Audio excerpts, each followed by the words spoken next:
ప్రియ సహోదరి, ఒకళ్ళు శారీరకంగా కొన్నిసార్లు బలంగా ఉండుండొచ్చు, కానీ మానసికంగా బలహీనరాలు అయిపోయాము. కృంగుదల, వేదన. ఎవరైనా ఒక చిన్న మాట అంటే కొంతమంది రోజుల తరబడి ఏడుస్తూ ఉంటారు, బాధపడుతుంటారు. ఆ మాటనే తలుచుకుని దుఃఖపడుతూ ఉంటారు.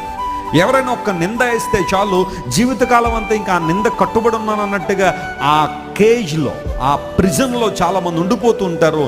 దాన్ని బట్టే ఏడుస్తూ ఉంటారు, బాధపడుతుంటారు. ఒక చిన్న వైఫల్యం జీవితంలో ఎదురైతే దాన్నే తలుచుకుని తమ ముందున్న గోల్డెన్ ఆపర్చునిటీస్ అన్ని కూడా వృధా చేసేసుకుంటూ ఆ గత జీవితాన్ని తలుచుకుని ఆ గత జీవితం అనే బందీకానంలో చాలామంది ఏడుస్తున్నారు ఈ రోజుకి కూడా.